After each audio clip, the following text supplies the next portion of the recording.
Ate Kayla para yung mismong mga katrabaho niya makapagkwento sa atin ano yung nangyayari, no, kay Ate Kayla, kasi maging documented ba yung ganyang kaso ni Ate Kayla para tawag dito, meron ding basihan yung ating mga espesyalista kung sakali man na makita nila yung may pasok natin sa institusyon, di ba, Nay? Yung nga sabi nila, ipasok mo na raw para raw gumaling mo. Ay niya mga kapapi, mga ka-business na. Magandang idea yung sinabi ni Papa Dins na ganun. Pero syempre mas nangingibabaw pa rin yung respeto ni Papa Dins sa desisyon ng pamilya ni Ate Kayla, which is yun nga, sabi ng nanay niya, mas maganda nga talaga ipasok si Ate Kayla sa paggamutan na talagang masasabi mong paglabas niya okay na siya. Sana tuluyan na talaga siyang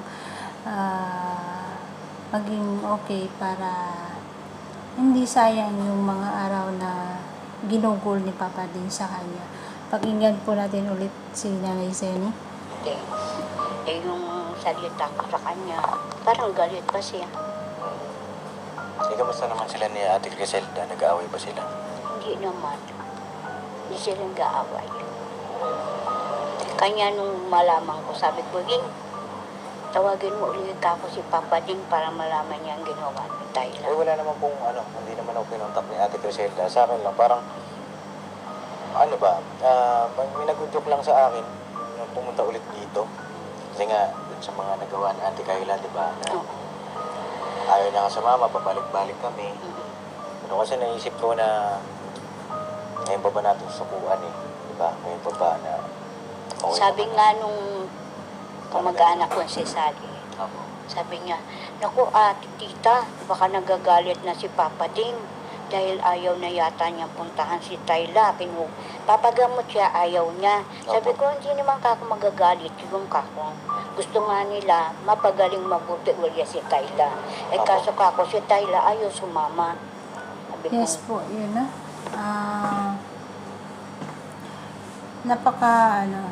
Napakabuting halimbawa si Papa din sa nangyari kay Ate Kayla. Talagang kahit ano yung nangyari sa mga nakaraang buwan, talagang hindi pa rin sinukuan ni Papa din si Ate Kayla, bagkus nga pinursigi niya. Alam natin mga kapapi, mga ka-business na sobrang busy ni Papa Dins, walang time na alam mo yun, yung i-ano pa niya sa schedule niya yung pagbalik kay pagpunta kay Ate Kayla, pero talagang ginawa niya ng paraan para makapuntahan si Ate Kayla.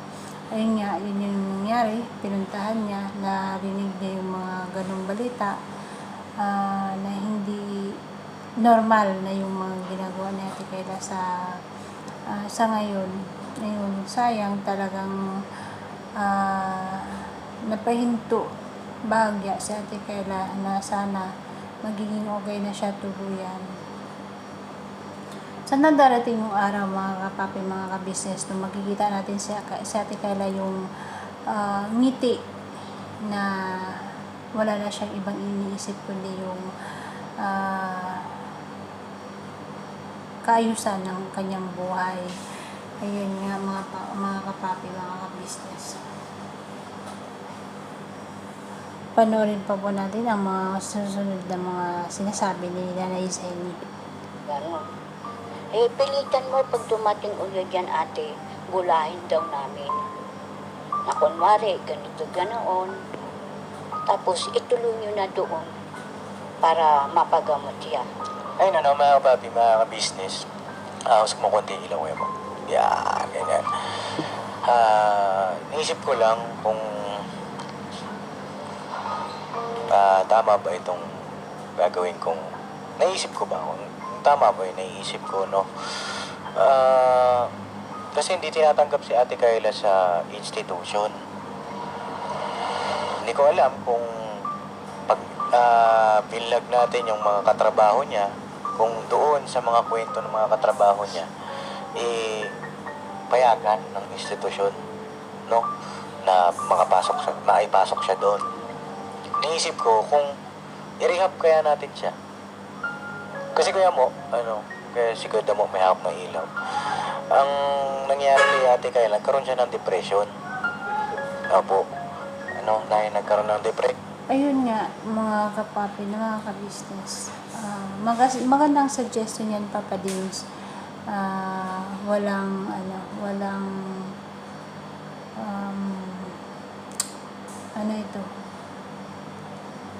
walang magsasabi sa'yo na hindi naman natin maano yung ibang tao. Talagang may mga tao na magsasabi na hindi pwede, bakit pinangunahan ng pamilya. Hindi naman, para sa akin mga kapapi, mga business, no, tama yung naging desisyon ni Papa Dins para sa kaayusan ng buhay ni Ate Kayla. Kasi may chance mga kapapi, mga business, na gagaling talaga si Ate Kayla. Hindi gagaling. Yun nga lang, kailangan talaga tutukan yung pagpagamot kay Ate Kayla para sa ganun hindi na siya mababalik sa dating niya, pag-depression niya. Ayun, nakakalungkot na balita yung mga ganyang pangyayari. Syempre hindi din natin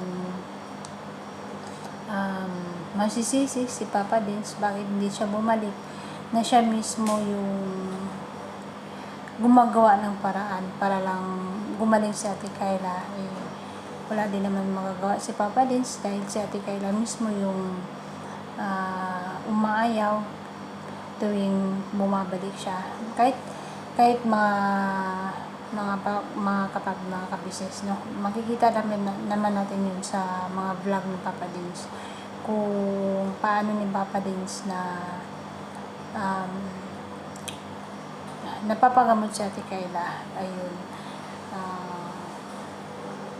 Sana mga kapapi, mga kabisnes, gumaling si Ate Kayla. Salamat Papa Dins sa pag-unawa, pagbalik, pag-alala kay Ate Kayla na balikan siya at may paggamot sa nararapat na paggamutan. Ayun. Hanggang dito na lang siguro mga kapapi, mga kabisnes, ang aking video. Pasensya na po sa mga nag-aabang ng aking reaction video sa mga nakarang buwan dahil sobrang busy lang talaga ako mga kapapi, mga kabisnes, no?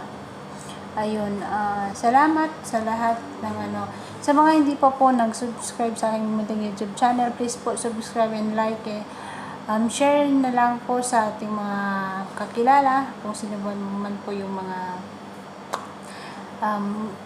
nanonood ng aking video. Ayun, sabay-sabay po natin panoorin mga kabisnes, mga kapapi, yung mga video ni Sir Kabisnes, Papa Dins TV, Kabisnes Family, Kabisnes Official, lahat ng mga kagwang, at sa lahat ng aking mga kasamahan ng mga reactors. Ayun.